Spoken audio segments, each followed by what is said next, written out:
اللہ رب العالمین نے قرآن کریم میں ارشاد فرمایا، ان الصلاۃ کانت علی المؤمنین کتابا موقوتا، کہ نماز ایک متعین وقت پر اللہ رب العالمین نے فرض کیا ہے۔ اللہ کے نبی صلی اللہ علیہ وسلم نے ارشاد فرمایا کہ جبریل نے خانہ کعبہ کے پاس 2 مرتبہ میری امامت کروائی، اور جب دوسرے دن نماز سے فارغ ہوئے تو انہوں نے ارشاد فرمایا کہ تمہاری امت کی نمازوں کا وقت انہی 2 اوقات کے درمیان ہے۔ اسی طرح بعض صحابہ نبی صلی اللہ علیہ وسلم کے پاس آئے اور آپ سے دریافت کیا کہ نمازوں کے اوقات کیا ہیں۔ آپ نے ان سے کہا کہ ٹھہرو میرے پاس۔ پھر آپ نے 2 دنوں میں 2 مختلف اوقات میں، ایک دن اول وقت میں اور ایک دن آخری وقت میں نماز پڑھائی، اور اس کے بعد اس سے کہا کہ انہی دونوں وقتوں کے درمیان نماز کا وقت ہوتا ہے۔ اس لیے اس بات پر امت کا اجماع ہے کہ نمازیں جو 5 وقت کی اللہ رب العالمین نے فرض کیا ہے، وہ اپنے وقت پر پڑھنا اور اپنے وقت پر ادا کرنا تمام مسلمانوں پر واجب ہے۔ کسی نماز کو بغیر کسی عذر کے اپنے وقت سے ٹال دینا، کسی نماز کو بغیر کسی شرعی سبب کے اپنے وقت سے آگے اور پیچھے کر دینا، یہ کسی صورت میں انسان کے لیے جائز نہیں ہے، اور اس بات پر بھی پوری امت کا اجماع ہے کہ یہ عمل حرام ہے۔ لیکن ان سب تاکیدات کے باوجود اللہ کے نبی صلی اللہ علیہ وسلم نے جو دین ہم انسانوں کو سکھایا ہے، اس کا ایک جز یہ ہے کہ صلو کما رأیتمونی وصلی۔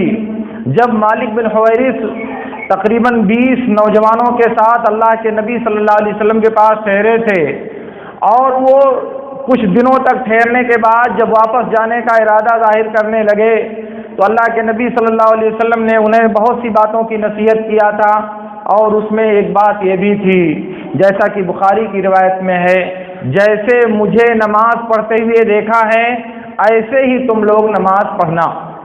اس کا مطلب یہ ہوا کہ اللہ رب العالمین نے جو دین دے کر نبی صلی اللہ علیہ وسلم کو بھیجا تھا، اس دین کے جتنے اعمال اور اس دین کے جتنے اجزاء ہیں، وہ سب کا سب اللہ رب العالمین کا دین اور اللہ کی شریعت ہے۔ اور اسی کا ایک جز ہے جو میں نے بتایا تھا کہ بخاری اور مسلم کی روایتوں میں اور سنن کی تمام کتابوں میں اللہ کے نبی صلی اللہ علیہ وسلم کا یہ عمل ثابت ہے کہ آپ نے مدینے میں ظہر اور عصر ایک ساتھ اور مغرب اور عشاء کی نماز ایک ساتھ جمع کر کے پڑھائی۔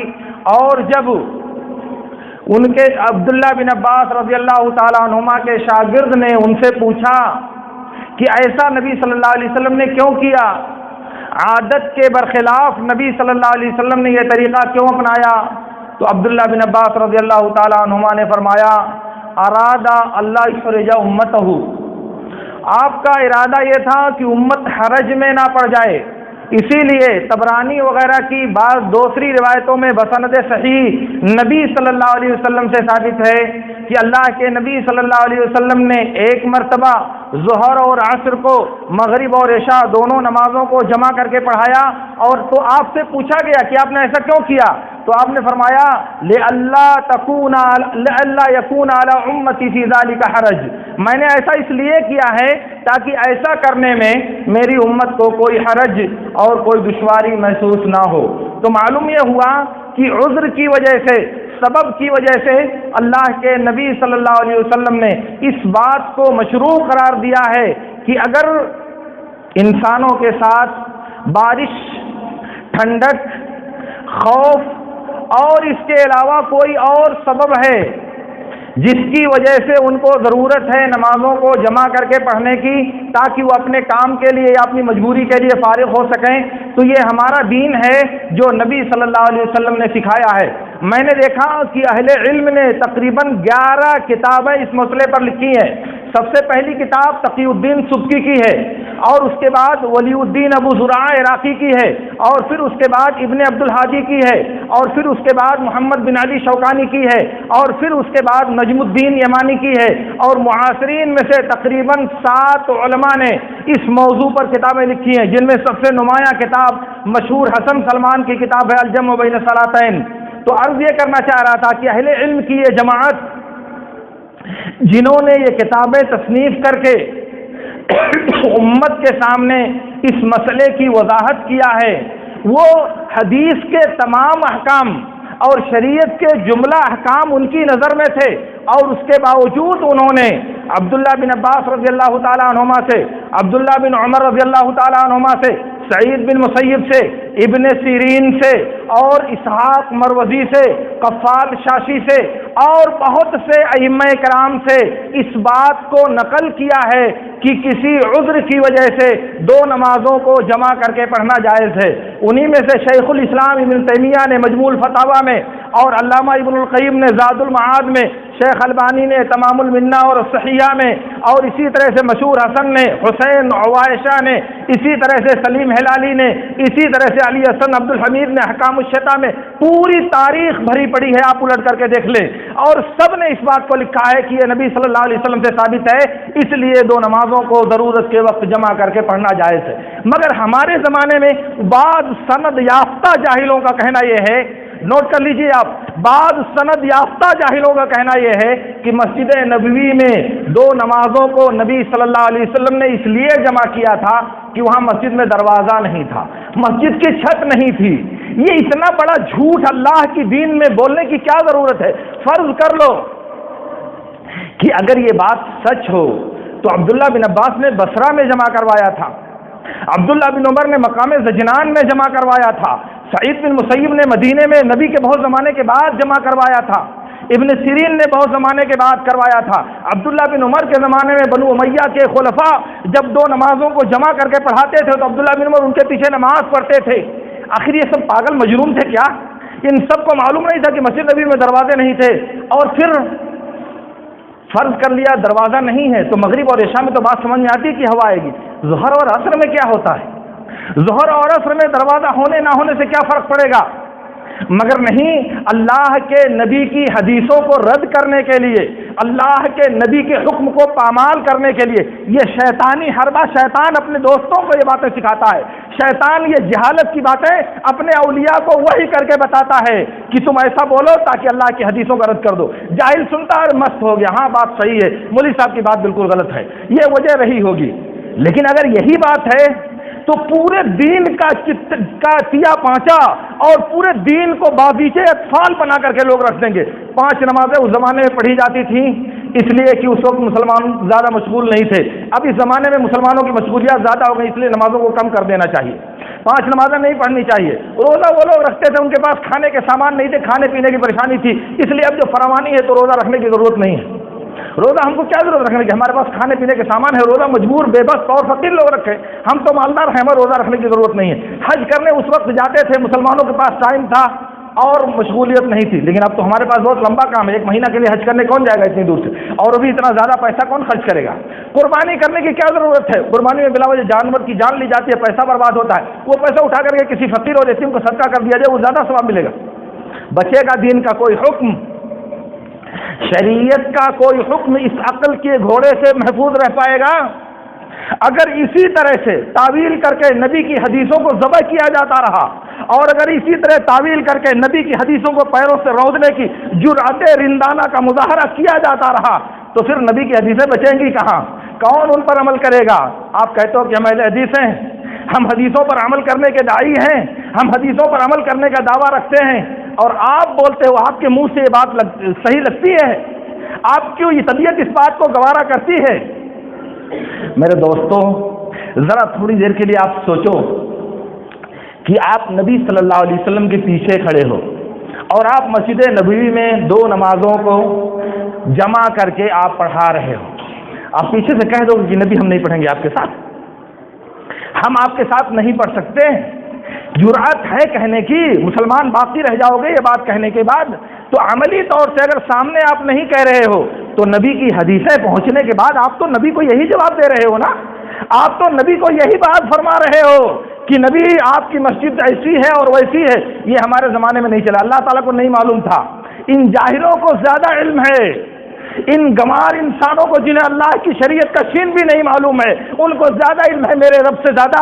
رب العالمین کا دین ہے یہ، رب العالمین جو عالم الغیب و شہادہ ہے، جو کائنات کے ذرے ذرے ماکان اور ما یکون سب کا علم رکھتا ہے، ذرہ کوئی ازل سے ابد تک کبھی اس کی نظروں سے پوشیدہ نہیں رہا، اور یہ دین اس کا ہے۔ اس کو معلوم تھا کہ امت میں کیا حالات آنے والے ہیں، قیامت تک کیا کیا صورتحال پیش آئے گی، سب اللہ رب العالمین کو معلوم تھا، مگر اس کے باوجود اس نے اپنے نبی کے ذریعہ امت کو جمع بین الصلاتین کی تعلیم دیا۔ تو اس کا علم زیادہ مضبوط ہے یا ہمارے زمانے کے گنواروں، جاہلوں، بددینوں اور منافقوں کا دین زیادہ مضبوط ہے؟ کس کا دین مضبوط ہے؟ کس کا علم زیادہ مضبوط ہے؟ یہ نفاق کی بہت زبردست علامت ہے۔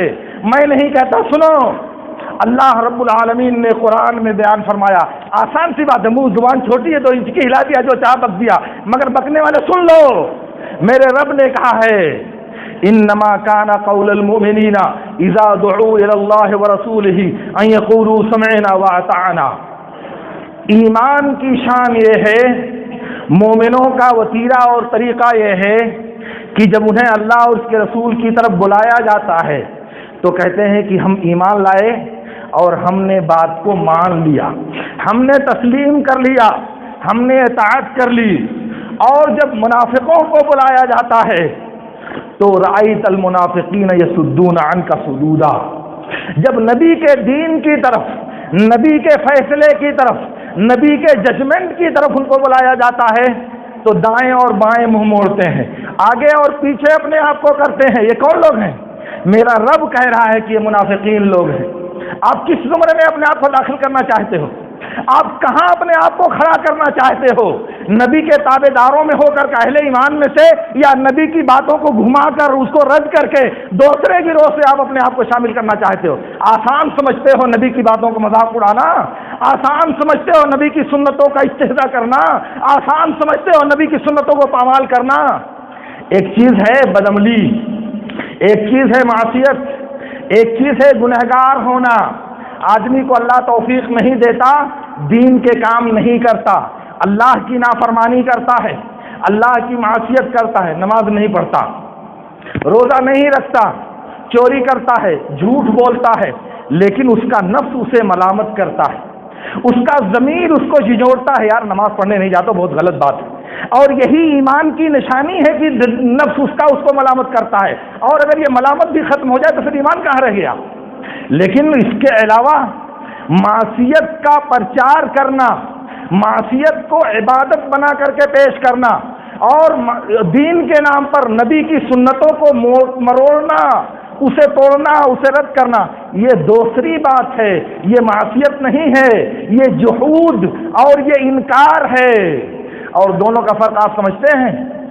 معصیت، گنہگار انسان ہے، شرمندہ ہے، مگر نبی کی حدیثوں کو رد کرنے والا تو بڑی جرات کے ساتھ برملا بھری مجلس میں چیخ کر کے اعلان کرتا ہے، مگر کوئی اس کو سمجھانے والا نہیں کہ حضرت نبی کے سامنے آپ کی بات کا کیا وزن ہے، نبی کے فرمان کے سامنے آپ کی زبان کا کیا وزن ہے؟ مگر کسی کے پاس ایمان نہیں ہے، کسی کے پاس نبی کے لیے غیرت نہیں ہے، کسی کے لیے نبی کی سنتوں کے لیے فدائیت کا جذبہ نہیں ہے۔ ورنہ اگر کسی انسان کو کوئی نشانہ بنا کر کے دیکھ لے، کسی کے سامنے کسی انسان کی ہستی کو کوئی انسان اس کے منہ پر کچھ برا بلا کہہ کر کے دیکھ لے، ابھی قیامت برپا ہو جائے گی، ابھی قیامت برپا ہو جائے گی۔ مگر ہائے مسکینیت، نبی کی سنتوں کا ہمارے سامنے مذاق اڑایا جائے اور اس کی تعویل کی جائے اور ہماری خواہشات نفس کے مطابق، ہماری چاہت کے مطابق اس کو ڈھالنے کی کوشش کی جائے، ہمارا ماتھا ذرا بھی شکن آلود نہیں ہوتا، ذرا بھی درد نہیں ہوتا کہ آخر یہ بات کیا ہے، کیوں نبی کی سنتوں کو پامال کیا جا رہا ہے۔ اگر نبی سے محبت ہوتی، اگر نبی سے لگاؤ ہوتا، نبی سے اگر محبت ہوتی تو نبی کی بات سے بھی محبت ہوتی، نبی کے عمل سے بھی محبت ہوتی، نبی کے طریقے سے بھی محبت ہوتی، اور جس سے محبت ہوتی ہے جب اس پر رد کیا جائے، اس کی بات کو ٹھکرایا جائے، اس کو نشانہ بنایا جائے تو انسان کا خون گرم ہو جاتا ہے، جذبات سے بے قابو ہو جاتا ہے۔ اور ہم کہتے ہیں کہ ہم تو بہت بڑے محب صادق ہیں، اور ہمارے سامنے، ہمارے منہ پر، ہمارے ہوش و حواس میں رہتے ہوئے ہمارے سامنے نبی کی سنتوں کا استہزاء کیا جاتا ہے، ہم کو کچھ نہیں ہوتا، خوش ہوتے ہیں کہ ہاں بات تو صحیح ہے، آپ نے صحیح بات کہی ہے، مولوی صاحب کی بات غلط ہے، آج 40 سال سے ہم ایسے کر رہے ہیں، کسی نے نہیں بتایا۔ غلطی کس کی ہے؟ نبی صلی اللہ علیہ وسلم کی، کہ انہوں نے زندہ ہو کر کے آپ کو یہ نہیں بتایا کہ تم لوگ ایسا کرو؟ غلطی کس کی ہے؟ آپ کی، کہ آپ نے اللہ کا دین نہیں سیکھا؟ غلطی اس کی ہے جس نے آپ کو نہیں بتایا، غلطی اس کی ہے جو آج آپ کو نبی کی حدیث پڑھ کر سنا رہا ہے۔ کون ہے مجرم؟ آپ غلط کر رہے ہو، 40 نہیں 100 سال سے آپ کر رہے ہو، آپ غلطی پر ہو، آپ کی بات غلط ہے، لیکن آپ اپنی بات پر اگر اڑے رہتے ہو، اپنی ضد پر قائم رہتے ہو، تو نقصان کس کا ہوگا؟ اس کا خمیازہ کون بھگتے گا؟ آپ مت مانو، آپ مت عمل کرو، ساری عبادتیں اپنی مرضی کے مطابق کرو، اپنی خواہشات نفس کے اعتبار سے رب کی بندگی کرو، کیا فائدہ ہوگا اس کا؟ دنیا میں تو آپ بڑے کر و فر والے ہو، دنیا میں آپ اپنے آپ کو بہت جاؤ حشم والے سمجھتے ہو، لوگوں کی زبانیں بند کرنے کا طریقہ آپ کو آتا ہے، لوگوں کو خاموش کرنے کا پاور آپ کو حاصل ہے، مگر کتنے دنوں تک میرے دوستوں؟ کتنے سال تک؟ 10 20 50 100 200 کتنے سال تک؟ اس کے بعد کیا کرو گے؟ کہاں جائے گا آپ کا جاہو حشم؟ رب کے سامنے آپ کو جواب بچانے آئے گا؟ نکیرین منکر اور نکیر کے سوالوں کے جواب میں آپ کی ناک آپ کو کھڑا کر سکے گی؟ سوچو ایک بار ذرا سنجیدگی کے ساتھ، اور جب خاک میں مل کر مٹی میں جذب ہو جاؤ گے تو نہ یہ ناک رہے گی اور یہ نہ جاہو حشم رہ جائے گا، سب خاک کا نوالا بن کر ختم ہو جائے گا، صرف عجب الضم ریڑھ کی ہڈی کا نچلا حصہ وہ باقی رہ جائے گا جس سے اللہ رب العالمین آپ کو دوبارہ زندہ کرے گا۔ اس وقت کیا عالم ہوگا آپ کا؟ یہ حواری مواری، یہ ارد گرد کے عیسائی معیدین وہاں آئیں گے آپ کو بچانے کے لیے؟